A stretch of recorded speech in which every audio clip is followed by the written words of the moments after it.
and welcome to our Spring Professional Development webinar, Climbing the Cybersecurity Mountain, My Path to Career in Cyber Adversary Emulation. Our presenter today is Michael Long. He's an information security engineer at the Mitre Corporation and a 2018 graduate of our MSISE program. Thank you all for attending today's webinar, which is sponsored by Alumni Services at SANS.edu. Let's get started.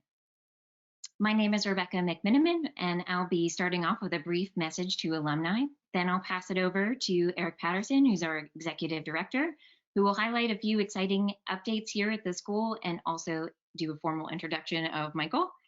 And then Michael will give his presentation. We'll have 45 minutes today. During that time, please submit any questions you have on the GoToWebinar panel, and we will answer them at the end of the presentation as time allows. And in case you do need to leave early, this presentation will be recorded and available later today, and it will be posted on our YouTube channel. So I'd like to formally welcome the alumni in the audience and remind you of a few resources available. We've recently updated our website, so I wanted to bring special attention to that. You can still update your contact information there, request transcripts, learn how to connect on social media to include our new official Slack channel, and purchase swag from our new online store. And additionally, this is brand new based on a recent survey feedback from our alumni. We've created a guide for continuing your education with us. And so now our annual course discount allows alumni to take one course per year at the current tuition rate for the highest program that you completed. So for example, if you completed a graduate certificate program as well as a master's degree, you'd be able to take a course once per year at the master's tuition rate. You also, if you're interested in another program with us, we do waive application fees and offer a streamlined enrollment process for those who are just finishing up a program. So for more details, please visit our website to see the guide, and please do reach out at alumni@sans.edu if you have any questions. Okay, so now I'll turn it over to Eric Patterson, our executive director, who will share some exciting updates about the school and introduce Michael. Eric? Thank you, Rebecca. And hello, Michael. And hello to all of our students and alumni who are joining us, either right now live or eventually on the recording. It's my pleasure to tell you a few things about the college today by way of an update. First, no surprise, I think we all know this, right? The college continues to grow. At this point, we have over 700 alumni, over 1,000 students, and we continue to add new programs. There right there's a listing of some of our newer programs, and they are just growing very fast. We have anywhere from 20 to 30 students in each of those various programs. The bachelor's degree, of course, being the newest, not quite that many in that yet, but we have, I think, 19 applications that were just reviewed for that this current month, and 12 already in the pipeline under review for next month. So growth everywhere we're looking, and as we have grown up and become a real college, we recognized here recently that what you have been asking us for a while. It's time to find a mascot. You should have all seen a survey that came out to you where you could provide us with some of your creative ideas and your input. We've taken that, we've sorted it, we've sifted it, and you should next see a reduced listing of mascot ideas that will come out, where we'll be asking you to sort of tell us on that list which ones are your favorite and which ones you absolutely wouldn't want. So we'll sort of screen out the top and the bottom, and we'll continue to refine it until we get to the point where we can pick one. And then lastly, what I want to tell you about today, the graphic there on the right-hand side of the slide is actually the cover for the inaugural issue of our research review journal. And it's not just coming soon, it was released earlier this week. Dr. Johannes Ulrich released it at the virtual booth at RSA, and you should have seen it coming out via various social media channels, LinkedIn and other things at this point. If you haven't gotten a copy of it, it's available on our website under the Cyber Research tab. So without any further ado, let me move on to the main event. We're very thrilled and happy today to welcome Michael Long. Michael's a principal cyber operations engineer with the Mitre Corporation and a former U.S. Army cyber operations specialist. He has over 12 years of experience in information security disciplines, including adversary threat emulation, red teaming, threat hunting, and malware analysis. Michael has served on several cyber operations for organizations including the Army Cyber Protection Brigade and Army Cyber Command, and the results of which he regularly briefed to commanding generals, strategic executives, congressional staffers, right? All those big decision makers. Now with Mitre, Michael continues to apply his technical expertise to improve the cybersecurity of our nation's most sensitive and critical networks.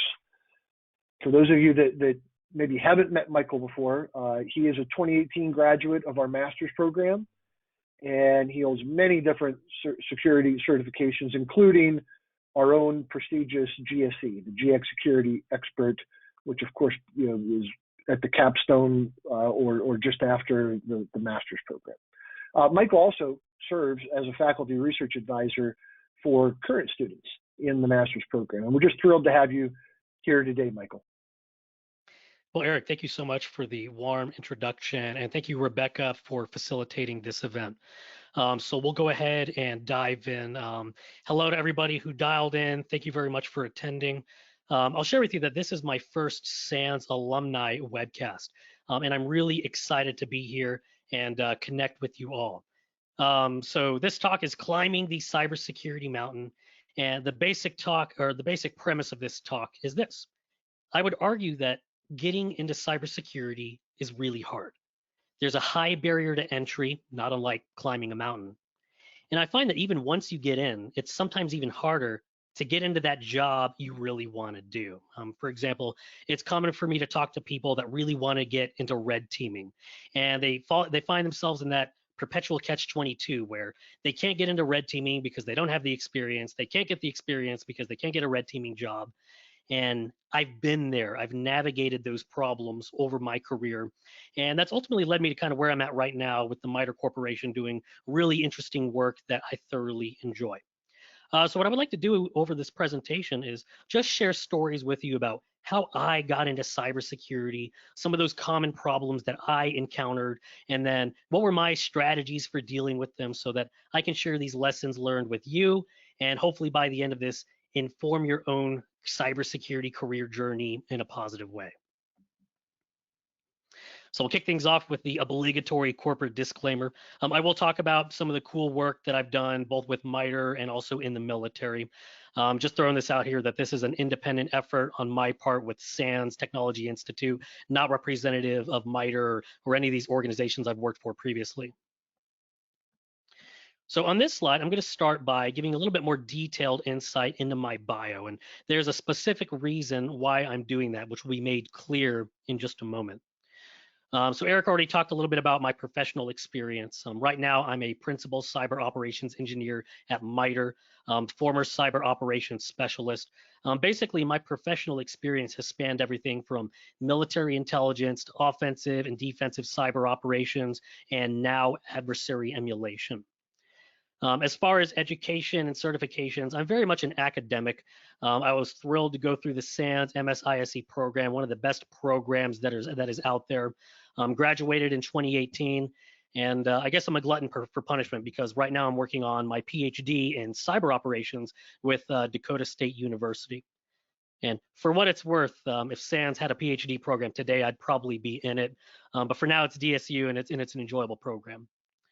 I listed some of the certifications that Eric described earlier.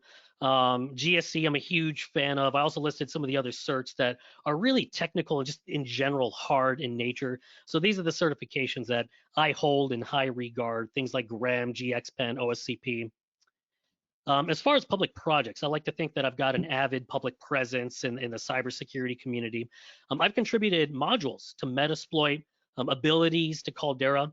I've authored attack techniques such as credentials from web browsers and systemd persistence.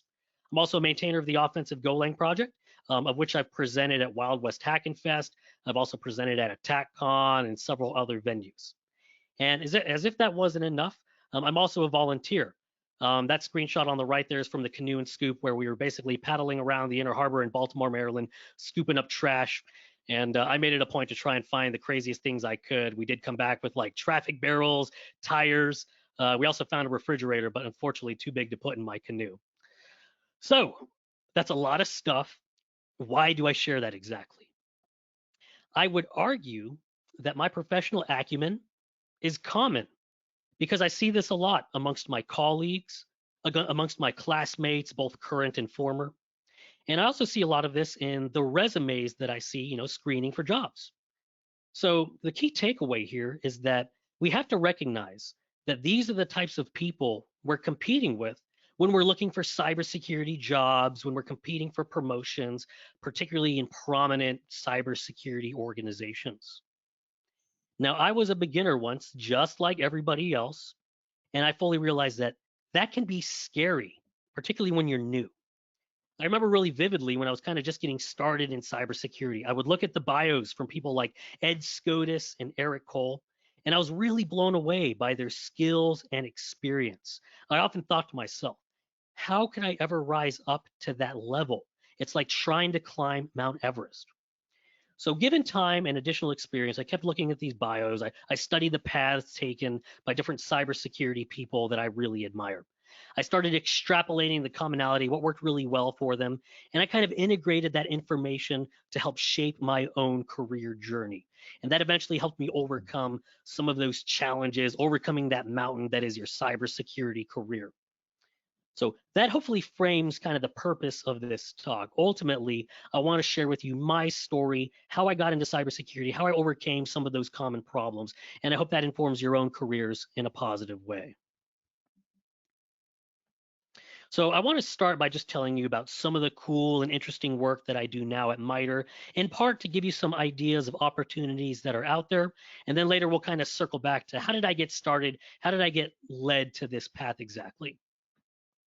Now, if you've never heard of Mitre, Mitre is a not-for-profit company that operates federally funded research and development centers on behalf of the government. So as a not-for-profit, we do serve in the public interest. And as a result, a lot of our cybersecurity products, capabilities, among other things, a lot of them are open source. They're freely available. You can go look at them right now. Mitre Attack Framework is probably one of the most common. So bottom line, Mitre is a nonprofit research and engineering company.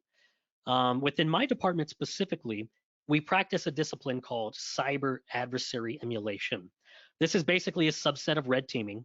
And on a day-to-day basis, my work pretty much entails researching, modeling, and executing real-world adversary behaviors. That is, their tactics, techniques, and procedures. When we do adversary emulation, we base our activities on cyber threat intelligence. And the idea there is to make it real, to make sure the activities we're doing is representative of real threats. That way there's kind of a greater sense of urgency to mitigate or otherwise address kind of the problems we uncover doing these adversary emulation engagements. And of course, I'll throw out that while we model adversary attacks, often against real production systems, we don't do those things just because it's a lot of fun. We're always trying to assess and improve cybersecurity. So that's kind of the discipline in a nutshell. I've been with Mitre since 2018, and in that relatively short period of time, I've supported a lot of interesting and impactful projects.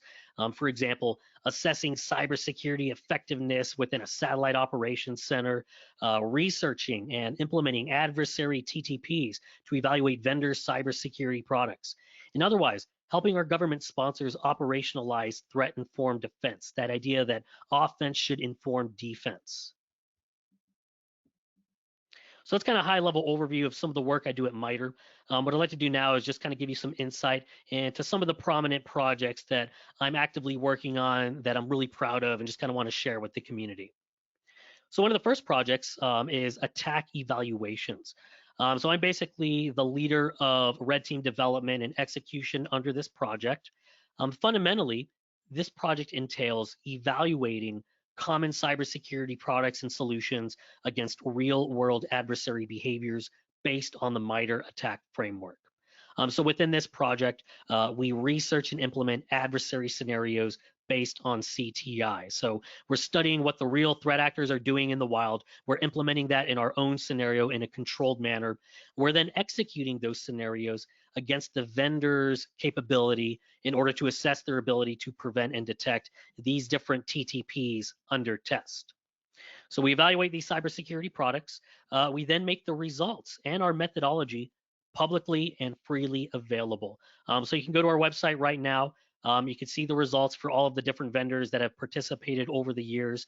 That screenshot on the bottom left shows our participants from the 2020 round of attack evaluations. And on the right there, just some additional information about the adversary scenarios we executed, namely emulating the Carbon Act and Fin7 actors, who are some of the more prominent financial crime actors in the wild. So really exciting project. It's very multidisciplinary, not uncommon for me to be applying disciplines such as malware analysis and reverse engineering, development, and your mainline red team skills when we're executing our scenarios. So let's move on to this next project here. So outside of attack evaluations, another area that I've been working in a lot is basically emulating cyber threats against space domain organizations and technology. So if you've never worked close to the space domain, it is very unique. It is very interesting. When you're dealing with space technology, there's a lot of complex devices. Oftentimes, they're legacy devices that were made 20, 30 years ago because they're currently operating space vehicles in orbit. So it's definitely a different dynamic than you see in traditional enterprise organizations. Pretty much since I started at Mitre, we've been emulating threats relevant for the space community.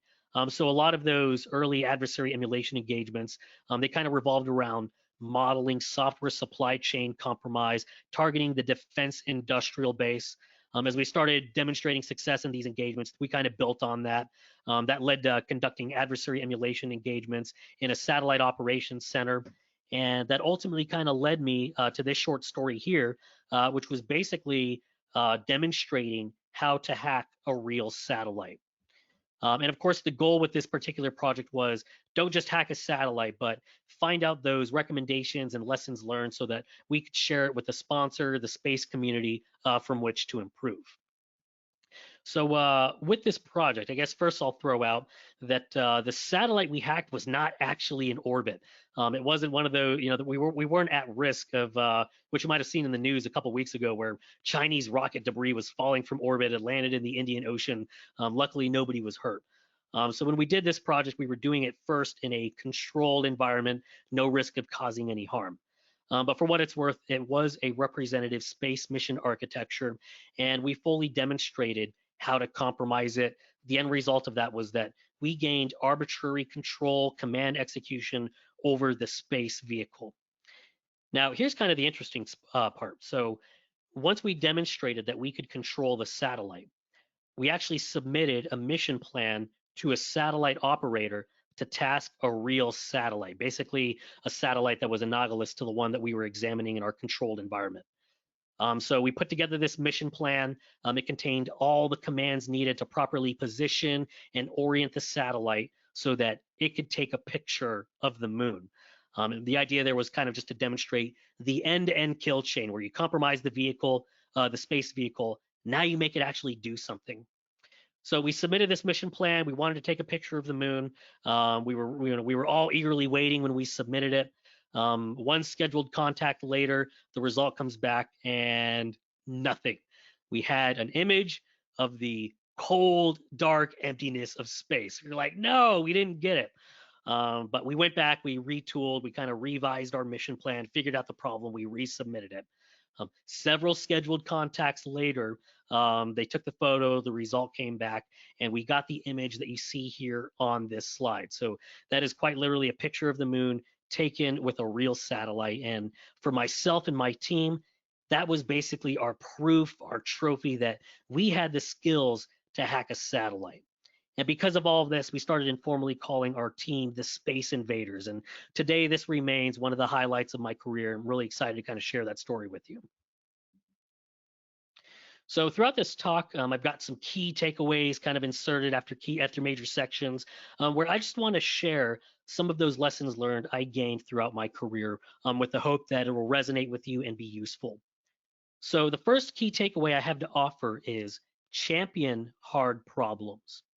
I found that by overcoming exceptionally difficult problems, it makes everything easier by comparison.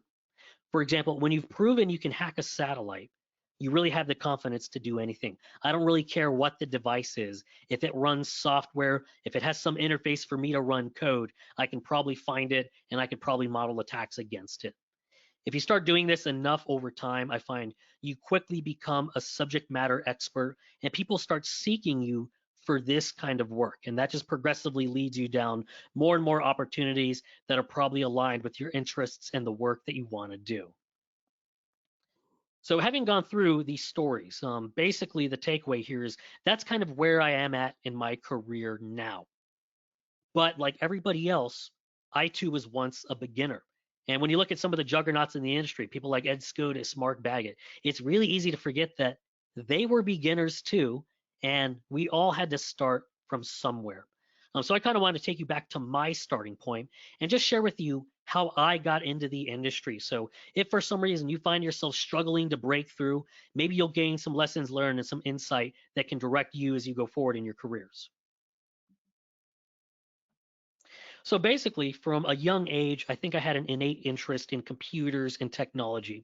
I feel like I really got my start with hacking by virtue of video games, using tools like Game Genie, to get like ultra jump skills in Super Mario, or using hex editors in Diablo 1 to boost my stats to ridiculous levels online. Hopefully, I'm not dating myself too much here. Some of the younger people here are probably like, Game Genie, what's that? Having said that, that's kind of where I got my start. Now, I'll share with you that while I was hacking these video games, and it was never a desire to cheat or gain an unfair advantage. Rather, it was this idea that by using these tools, I could make software behave in ways the original developers never intended. And I thought that that was just the coolest thing ever. And since doing that, that pretty much set me on the path that that is the kind of work that I want to do. So moving into my early adult life, I knew I wanted to get into cybersecurity, but I didn't just start. I had to start somewhere, and for me, I was starting in food service and sales. I was taking orders by phone at Pizza Hut. I was making coffee at Starbucks. I was working at Long Fence and Home, no relation, where I was making high rejection cold calls, trying to sell windows siding and basement improvements. So I look back on that and I kind of chuckle, but none of that is to marginalize these jobs or organizations. I do believe to this day that these jobs were critical for the path that I'm on now, and I believe that they're critical resources for people just trying to enter the workforce. And I also know just by virtue of working there that a lot of people have led long, successful careers at these organizations. So again, none of this is to marginalize these organizations in particular, but I worked in these jobs for 2 years, and that was enough for me to say, I have other ambitions. It's time to pursue a career in cybersecurity. So that's when I met the harsh reality. Getting into cybersecurity can be hard. So on this slide, I've got a job posting, which I pulled at the time of making this presentation. It's not quite 7 days old now, probably about 14 days old, but it is very much current. And this is one of those job postings where you say to yourself, I want to look for an entry-level role in cybersecurity. Let me type in some keywords in search engines like junior cybersecurity engineer. These are some of the listings that commonly come up. In this case, you got a junior role, and we start scrutinizing it. A clearance is required, active TS/SCI with polygraph. That is not an easy clearance to get, and it is very much incumbent upon specific organizations in specific locations, right? So it's not an easy clearance to get. Then you start getting into the qualifications, junior role, yet they want a bachelor's degree, a minimum of 7 years experience. I would argue after about 2 years, you should be pretty competent. At 7 years, you should be borderline expert. And then going deeper, you see things like a CISSP is required. So that's a lot for a junior role. Now, I don't think that this listing is representative of the industry as a whole, but it does vary by location. In the Washington, D.C., Baltimore, Maryland area, this kind of listing is very common, particularly when you're talking about clear defense contractor work. Now, put yourself in the shoes of a beginner. You see something like this and you immediately fall into that catch-22. You look at the job and you say, I know I could do this job. It can't be that hard, but how could I even get the opportunity to prove myself if I need all of this experience just to get into an interview? So I found myself in the exact same situation. I wanted the job, I couldn't get the experience. So it took a lot of time of introspection, and I ultimately determined that I needed to make a radical change. So that brings me to key takeaway 2. First, I want to say that it's really easy to get swept away in the busyness of life. I probably could have spent my whole career at some of those entry-level jobs I talked about earlier, moving up the ladder to different things. But I knew deep down that wasn't what I wanted to do. It wasn't what I was passionate about. So I took the time for introspection. And it's because of that that I was motivated to move on to other opportunities to really pursue a career in cybersecurity. So I encourage you to regularly ask yourself, is your current experience bringing you closer to the career you want to have? And if not, set a plan for change and follow through. Now, if you ask yourself that question, you say, I'm great. I love what I do. I've got some recommendations for you a little bit later in the slide deck, so we'll come back to that. Now, coming back to my story, basically at this point, I knew I wanted to get in cybersecurity, but I needed relevant experience. I needed to complete my education, and I needed to figure out this security clearance situation. So in my case, I chose the military as my vehicle to gain professional acumen, experience that I needed, and I also wanted to serve my country during wartime. So that kind of brings me to my first professional career, which was serving in the Army. I was in the Army from the years 2009 to 2019.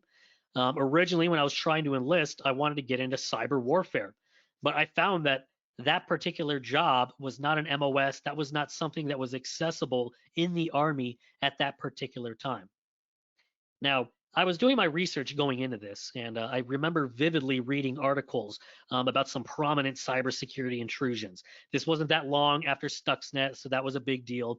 More specific to the military was Agent BTZ. If you've never heard about this, this is a pretty good historical case study to go look into. But basically, Agent BTZ was this virulent malware from 2008. It was transmitted over USB drives, and it wormed around military systems on a forward operating base in the military East, again, during wartime. This ultimately kind of led the military to basically banning USB drives from military computers. But having said all of that, I knew that cybersecurity was on the horizon for the military, and it was really just a matter of time before those opportunities were going to be readily available. So I said, you know what? Let me get into the military now. I'll get some training. I'll get some experience. When that opportunity comes, I will be ready. So I initially enlisted as a human intelligence collector. Now, a human intelligence collector, also known as a humanter for short, they basically collect intelligence from humans. And sometimes this takes different forms. For example, interrogations, debriefings, and other methods. So it was a really interesting job. If you're ever curious, you can learn a lot about it. The military has a field manual, FM 2-22.3, that talks all about human intelligence operations. It is unclassified, and you can download it direct from the Army. But that was my first job. And there's a lot of different things you could do in it, but I really got my operational experience in the form of strategic friendly forces debriefings. You can see that cup, that coffee cup that I have on the screenshot there. Notice that it's one person interviewing another, basically conducting a debriefing to gain information of intelligence value from an individual with appropriate placement and access. So that was my first job in the Army. Now, the key takeaway here is that this was an operational cyber experience. However, I think it was probably the most important experience I've gained over my career. Basically, when I was doing these debriefings, it was very common for me to be talking to senior officers, sergeants major, and also really low ranking soldiers, basically people of all walks of life. So by going through this experience, I learned just how to see people as unique individuals, irrespective of their status in life. I didn't care what rank you were. I didn't care how much money you made. I learned to empathize with people, their problems, their personal experiences. So that experience has really stayed with me to this day. And it's only gotten more important as I've gone further in my career. So I did the human intelligence thing for several years. All the while, I was keeping my eyes open for opportunities to get into cyber operations. That time came right around 2012. The Army started making actual jobs that were accessible that you could either enlist for or re-enlist for. They started making that accessible to the entire force, provided you can meet their aptitude and physical requirements and so on. So I was keeping an eye on that. And by this point, I had a pretty good interpersonal network. I had good ties with both my chain of command, with my retention personnel. So right around the time that this was coming out, my career counselor contacted me and said, hey, this opportunity is coming up. You need to get ready. So by this point, I started working on my reenlistment packet. Again, because I had good rapport with my chain of command, they gave me time separate from mission to go work on my reenlistment packet, to kind of get my affairs in order, to study in preparation for going to this job, this schoolhouse. And eventually the time came where they had school seats available. My reenlistment packet was ready to go, and I basically just walked it to all the pertinent approving authorities. I walked it to my retention representative, and because I had good rapport, he said, first, you didn't have to do that yourself. I could have done it for you. And I said, I'm not leaving anything to chance. And he said, well, I'll at least walk with you to get it up the chain of command, which is kind of what I wanted to begin with. So we walked it up to the commander signed it. The commander then came with us to the brigade career counselor signed it. And before I knew it, we had locked in a seat to the joint cyber analysis course, which at the time was how you kind of got fed into the cyber mission force. So by this point, I had a school date and I was on the path for a job in cybersecurity. So that brings me to key takeaway 3. Interpersonal skills really, really matter. I'll share with you that many of the great opportunities I've had over my years have largely been because people I've worked with, people I've had good rapport with, they became aware of those opportunities through their own interpersonal networks, and they shared them with me, or they referred me as the guy that should do the job because I demonstrated that I was qualified in the past. Something else to think about. All things being equal, if I'm making hiring decisions, I would rather work with someone with a positive attitude and eagerness to learn rather than a talented rock star, but with zero interpersonal skills. Now, that's kind of a generalization. You always got to look at these things on a case-by-case basis. But the fact remains, interpersonal skills matter both for opportunities, for hiring, for promotions, also when you're putting together teams trying to get larger projects done. So my recommendation for you all, hone your verbal and written communication skills. Practice humility, empathy, and humor. In fact, one of the reasons why I volunteer is because it's really easy to get isolated in your cybersecurity ivory tower, staring at terminals or disassembly all day. I like to volunteer because I'm putting my hands to the earth, I'm doing some manual labor, I'm giving back to the community, and it's a reminder that not everybody is as comfortable as we are. Not everybody can work remote. Not everybody commands the salaries that we have. So interpersonal skills matter. Practice humility, empathy, and humor. So by this point, I went through the Joint Cyber Analysis course. I graduated rank 3 out of 40, and it wasn't for lack of trying. I was really trying hard to be number 1. My colleagues who were ranks 2 and 1 respectively, I still maintain close communications with them today, and they've both moved on to some really cool careers.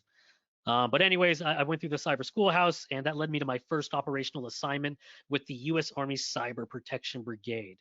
So I joined this organization around, when was it, 2014, 2015 timeframe, right around the time when the unit was being first stood up. So I helped stand up a cyber protection team. When we were in garrison, basically my missions revolved around supporting training and exercises. I led the cyber threat emulation squad.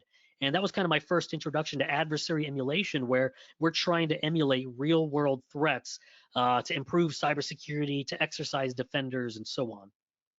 So that was when we were in garrison. When we were deployed on mission, I was primarily conducting threat hunting. So big, complex networks, in many cases, systems that were responsible for things like troop movements, again, during times of war. I've also got fond memories of sitting in a combat operations center where they have these big TVs on display, watching them drop bombs while I'm keeping an eye on the network to make sure things are safe. So it was a really, really rewarding and interesting time in my career. Quick side story here. You notice that little patch that I have. In fact, I have that next to me. I don't know if it'll show up well on the slide deck or on camera, but if you look in the top right quadrant, it's missing a star. And I believe that's a defect. If you buy these things from the store today, there's supposed to be a star there. And it's just kind of a cool reminder of those experiences that I had when this organization was first activated. That was probably the first line of patches that came out for that unit, and it's missing a star. So just a reminder of all those really cool things that I got to enjoy during that time. So I did the cyber protection thing for a while. Eventually, around 2017, there was an open invitation to try out for an elite unit. And it was one of those instances where there's a mass email and it says, hey, come try out for this elite unit. We're going to do really cool things. No, we're not going to tell you what that entails, but we're well funded, and this is a really unique opportunity. So all of us in the Cyber Protection Brigade, we saw this announcement, and we all have these ideations of what does the cyber equivalent of Delta Force or Navy SEALs look like? So it sounded like a really cool opportunity. In my case, I had kind of learned by this point that there's something to be said about working with elite teams. When you work with the best, when you're surrounded by top talent, that kind of levels up your own skills. You become a product of the people that you work around.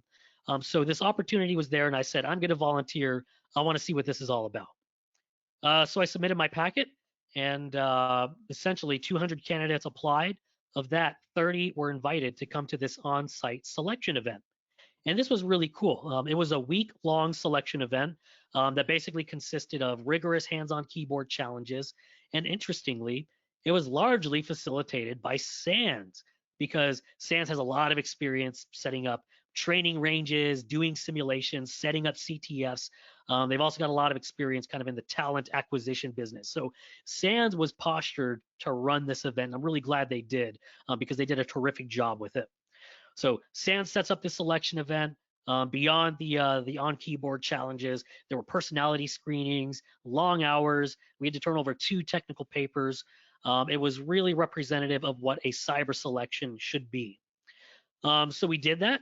When it was all said and done, 6 people were selected, and I was one of those 6. So that led me to a wild assignment. Unfortunately, I'll never be able to speak about it in public detail. Suffice it to say, I feel like what we did is truly representative of a nation state, and I also feel that what we did made soldiers on the battlefield safer. One other cool trophy I'll show you, hopefully you can see this on camera there.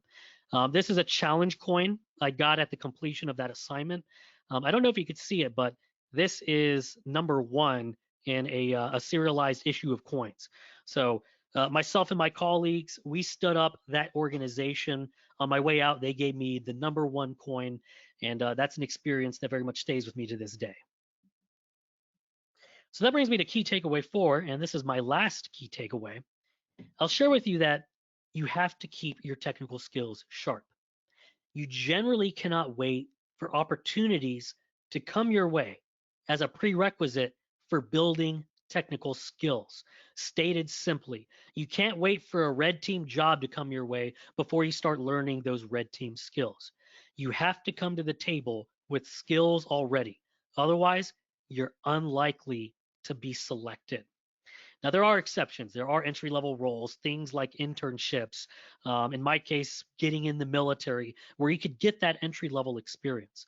But the fact remains, over time, when you're seeking new opportunities to do work you want to do, you better come to the table with skills. That way, you're primed to jump on those opportunities when they are present.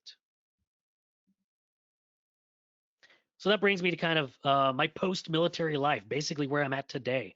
So on my way out of the military, I was looking for jobs. I'll share with you, if anybody on this call is transitioning military and you just want some advice, you just want some clarification, you're welcome to reach out to me. I'm happy to give you my 2 cents for whatever it will be worth. I completed my military service at 2018. Having spent nearly 10 years in the Army, I was freaked out. I had no idea what to expect. In particular, I was really worried about healthcare because that was the first time I had to think about paying for it. So it was definitely an adjustment transitioning from the military. I think for what it's worth, I had a very smooth experience, all things considered. I, of course, made some silly mistakes. I think in retrospect, I was probably a little bit too gung-ho when I was talking to people out of the military. I've since mellowed out a little bit. But yeah, so I finished my military service, and then I joined Mitre. Pretty much what attracted me to Mitre, number one, I liked the fact that it was a not-for-profit and that they had open source projects. I believe very strongly in giving back to the community, and these different open source projects is often a vehicle to do that. The other thing too is being a not-for-profit makes it easy to do the right thing. If I'm talking to the government and advising them on cybersecurity solutions, I'm not beholden to any vendors or shareholders or anything like that in order to make recommendations. For the most part, I can just recommend what's objectively the right thing to do. So culturally, it was a good fit between myself and Mitre. So I joined them right away. Since then, I've continued to enjoy a lot of rich experiences. So having said all of that, I regularly reflect on where I started. I remember vividly making coffee at Starbucks. And at that time, I never imagined that in like 10 years later, I'd be hacking satellites and taking a picture of the moon. So in that sense, I feel like I've climbed really high, but I don't see the top. And I don't know that you ever will. So because of that, I just keep doing what has worked well for me. I continue to practice my craft outside of regular working hours. I'm still going to school, working on my PhD. In fact, they currently have me reverse engineering firmware for smart devices. So I've been tearing apart a smart scale recently just to see what I could do with it. Beyond that, I strive for balance. I particularly these days, I try to make a lot of time for my family because they definitely got the short end of the stick when I was constantly on the road through military service. And beyond that, I've shared my cybersecurity interests with my family, my children in particular. I still hack video games. On that right there, you see that I wanted to do an exercise in running code on an embedded resource constrained environment. I had a Game Boy lying around, which my son loves to play. And I said, you know what? Let me show my son I can make arbitrary programs for the Game Boy. So I started with the obligatory Hello World, except I don't write Hello World. I wrote Adversary Emulation because that's the discipline I champion. So that brings me to the conclusion. Having gone through all these experiences at this point in my career, these are kind of the things I recommend for you. Strive to continue to grow personally and professionally. Champion hard problems. Focus on those interpersonal skills so that you can foster positive relationships. And keep your technical skills sharp. Our industry changes far too rapidly that if you get lazy, you'll very quickly be made obsolete. So if you follow these ideas, these recommendations, I think you'll definitely be on your way towards a really successful career in cybersecurity. And having said that, with success, I think also comes responsibility. We are all stewards of our profession. We were all beginners once. So I encourage you, share your knowledge to advance the community. As you learn things, as you move on to bigger and better things, make sure you give that knowledge back, perhaps in the form of research papers. I couldn't hear what you said. Really? Wow, Siri's definitely listening to me right now. My apologies for that. But share your knowledge to advance the community. Give back in the form of research papers, open source projects, and presentations. In that way, the next time somebody's a beginner trying to break into the industry, they are better postured with resources to enable them to go the next step. So that is my presentation. Thank you once again to Eric and Rebecca and the SANS faculty for facilitating this event. At this time, I'd like to open the floor for any questions. Thank you so much, Michael, for a great presentation and bringing your experience to the SANS community. We do have some questions, so let me dive in. The first one I have is red teaming seems to dominate much of the job landscape. How would you recommend someone who wanted to blue team to climb that mountain? So it's a recurring problem that it is difficult to cross from one discipline to another. I know that it's difficult for blue teamers to cross into red teaming. So some key recommendations. The first is to just start developing those skills. So quick and easy ways to kind of just get into it. Um, Hack the Box is a really good environment just to start practicing your red team skills on somewhat representative systems. OSCP is another certification that I would recommend, again, if you want to start developing those hands-on skills. Beyond that, there's some professional education that will be very helpful. I'm a huge fan of the SANS 560 course where they teach enterprise penetration testing. Of particular value from that course is learning how to plan engagements, how to define scope, rules of engagement, approving authorities, and all of that. So kind of going down that path. That gets you the skills and the education. There's still the challenge of the experience. So when you're trying to get meaningful experience and you can't get it through the normal job opportunities in front of you, my recommendation is side projects.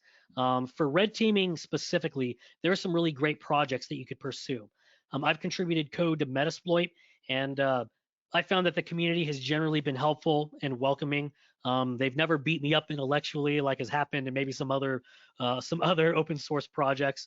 So Metasploit could be a really good project to contribute to, and that looks really good on the resume. You know, if I'm interviewing you, you say I want to be a red teamer. I don't have any experience because I'm trapped in this blue team bubble, but I've written Metasploit modules, and if I see, oh, this is a really cool post-exploitation TTP, or this is a really cool exploit, suddenly you're a lot more competitive despite the lack of experience. So contribute to open source projects. And maybe if you're not a developer, the other angle is research. Make really impactful and academically rigorous research papers. If you're somebody that just, you discover, let's see, what's a good example? If you start exploring the malware applications of Linux container formats like AppImage, something like that, I think would be really, really cool. So bringing that full circle, get the skills, get the education, start pursuing side projects if you're not getting that experience in the workplace. So I hope that answered the question. Yes, absolutely. We're getting a few questions about how to keep technical skills sharp. Do you have any additional sites or resources that you'd recommend? So some ideas come to mind. First, let me caution you from trying to champion everything. There's so many things in cybersecurity. In a regular enterprise, you got Windows operating systems, Mac OS, you're starting to see Chromebooks, you got Linux servers, Apple devices, mobile devices, and that's just, regular technologies, to say nothing of cloud, embedded IoT. There are so many technologies and so many disciplines. You have to resist the temptation to try and do it all because you're just going to dilute your skills in the process. It's okay to be well-rounded, and I encourage it. But really, when you're talking about keeping your skills current, I strongly recommend keeping your skills current within one or two disciplines of interest. For the most part, I largely focus on red teaming and adversary emulation with additional interests in malware analysis. So that's kind of first to keep current, I focus on those two key areas. Beyond that, as far as resources, what I like to do is I like to use different tools to kind of aggregate relevant news feeds based on my interests. So some common ones, using RSS feeds is kind of like the historical solution. There's another app that I use. I'm not endorsing this app, but it is what I use. It's called Feedly. You can basically pick the types of articles and blogs that are specific interest to you, and then it just funnels those all to you. And then you can just log into the app and just check on it and quickly skim through your feeds. So that's basically how I do it. A lot of my colleagues, they swear by Twitter. I'm not as active as I probably should be, But my colleagues do usually send me, pertinent Twitter posts, and I typically give those a look too. So Twitter is another resource that a lot of people swear by. Identify those individuals in disciplines you like, follow them, and that'll probably help you keep current. Michael, that's a great segue into my next question, because there's a specific one about who do you follow and where do you keep up with them? That is such a great question. In cybersecurity, there's a lot of SANS faculty that I follow. Ed Scotus and Mark Baggett. I love seeing the different things that they and their colleagues produce. Individuals from Spectre Ops, they're also worth following. They release a lot of really fantastic tools and just research in general that's really worth following. And beyond that, what I'm trying to look at more these days is PhD dissertations and rigorous academic articles. One of my criticisms of kind of cybersecurity right now is that a lot of the blogs that we all read to stay current, a lot of it is saturated with marketing, and sometimes it can kind of be hard to discern the wheat from chaff, so to speak. So I'm trying to get a little bit more academic by looking at PhD dissertations to see what is that really rigorous research that's happening right now in academia, because that's something that I want to bring more to the community, and I'd like to see it more from my colleagues and classmates. One of our alumni, Dallas, says, thank you for the insights, Michael. Do you believe your career has improved significantly as a direct result of giving back to the community? Absolutely. Giving back very much supports a virtuous growth cycle between you, your career, and the community. To give you some more specific examples, one of the reasons why I was motivated to contribute to Metasploit is because I saw opportunities for me to lead software development projects that were basically red team centric. So I picked a project that aligned with opportunities that I kind of saw coming my way. By virtue of contributing to those projects, I learned a lot about good software engineering disciplines. I started learning all about Git, version control, algorithms, design patterns. All of that knowledge made me a really strong software engineer. And then when you couple that with your cybersecurity experience, that just makes you a really strong person in the workplace. And the benefit, my code is out there for people to use and to study should they encounter a similar problem. Oh, that's great. A couple more questions. We have some really good ones, Michael. We might This go is great. Keep it coming. Okay, so how about, do you have your own lab environment set up to help keep yourself sharp? And if so, what Oh, software definitely. do you recommend using, free and paid? So first, let me tell you what my lab environment looks like. I stood up my lab environment while I was in the military, which is to say I was poor, so I was looking for cost-effective solutions. Um, I bought a refurbished server from newegg.com. I want to say that was probably 2016 timeframe. So I bought a server. It was refurbished. It was about $300, and it had 64 gigabytes of RAM, 12 core CPU. So just enough for me to stand up a representative Active Directory environment with some clients, with some servers. I installed CentOS on it. I used VirtualBox as my hypervisor. So other than the cost of the hardware, all the software I used was free. Kali Linux was my attack platform, also freely available. And Microsoft, I give props to Microsoft for making their virtual machines available. If you don't know this, Google Windows VMs. Microsoft primarily provides virtual machines for development purposes. So if you're developing on Windows, you could download these VMs. They have a trial license for somewhere between 30 and 90 days. After that, it expires and they start rebooting like once after every hour. But Microsoft graciously provides these VMs, which you could download, bring that into your lab. Now you could have Windows Server and all manner of Windows VM versions in your range so that you could start practicing your different TTPs. So that's kind of what my lab environment looks like. Commercial solutions, pros and cons. Cloud solutions are really convenient because you generally don't have to mess with hardware. And there's an added benefit for just learning how to administer VMs in the cloud. So there is value in standing something up in like AWS, Google Cloud, Azure, whatever else you happen to use. So ultimately, it kind of comes down to how much money do you have? How much are you willing to invest? My recommendation would be start with freely available open source solutions first, Kali Linux, VirtualBox, and that's probably enough to get you started. If you feel like you need more, then you can start looking at commercial solutions. All right, great. Along the same lines, that we have a question about what you would recommend for honing in technical skills, specifically if your employer doesn't offer opportunities to develop skills. So that's a really great question. The unfortunate reality is if you're not getting skills because those opportunities are not in your workplace, you either have to make up for it off the clock or you got to find a job that supports those skills. So it's not ideal. But ultimately, what I would suggest is continue pursuing those side projects to grow those skills that you really want to pursue. Once you gain baseline level of competence, you're now postured to try to start bringing those skills within your workplace. I'll give you an example. When I first joined Mitre, I was really motivated to go do a lot of hands-on keyboard red teaming type work. And Mitre is a research and engineering company. A lot of our work tends to be trusted advisor type work for the government, less so actually putting hands on keyboard. But I knew what I wanted to do. So here's a quick little hack for you. If you're doing anything in cybersecurity, almost inevitably there's going to be a desire to assess cybersecurity effectiveness.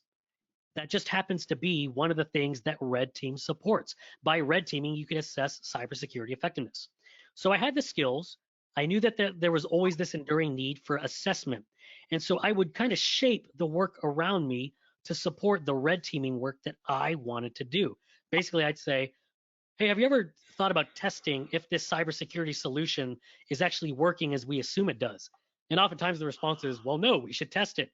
Let me make an adversary scenario. Let me run these different TTPs based on attack and CTI.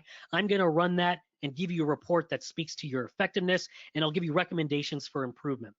So that's kind of an example where I shaped the work around me to support the work that I wanted to do. But to get there, you do need some baseline skills. And to develop those, you got to put in the time, whether you do it at your job or off the clock in a lab. Michael, I'd like to throw in a little plug too for SANS, because since right around the pandemic started, we have offered a website called SANS.org/free, and there's a whole listing of all the free resources that are available to anyone, really. And at this point too, if you don't know, the SANS summits are now completely free. Those are like 1 or 2 day events prior to at a training event. Typically, they would be like the 2 days prior to a course that you might take at a training event. And so now they're offering those virtually for free. And that's a huge way to learn more about specific topics. Summits are usually very topic based, and then you can meet, or learn from experts in that particular field. So those are really great opportunities. I'm going to throw in the chat feature the web link, just in case anyone would like to see that. Okay, final question. We have 2 minutes. This one, because you are an MSIC grad and have taken a lot of SANS courses, we need to know, what is your favorite SANS course and why? Oh, that's so hard. Let's see here. I don't know if I could give one ultimate favorite. I'll give you probably my top 3. I mentioned GPen. GPen remains one of my favorite classes for baseline red team skills. If you want to go beyond that, GXPen is really good for learning some exploit development skills. Another one I'm a huge fan of is GREM SANS Security 610, the malware analysis and reverse engineering course. Deeply technical. That course is the one you want to take, the one you learn how to reverse engineer things and understand how things work at the lowest level. The last one I'll strongly recommend is Mark Baggett's Python course. I forget the number off the top of my head, but automating information security with Python. If you want to go down the path of being an engineer, I have an expectation that you're going to need to build things sooner or later. So definitely take that Python class taught by Mark Baggett. Phenomenal class to learn just how to build things, hone your developer skills. So those are my top 3. In general, I'd say all the SANS courses are great. So find out what you're passionate about and pursue those classes that align to your interests. Thank you so much, Michael. We're at time. And again, what a great insight to your career and offering that to our students now who are all now at all career levels. So I'm sure that everyone took away something today. And to our audience, we greatly appreciate you listening in. Please stay tuned for more professional development webinars. Have a great afternoon. Thanks, everybody.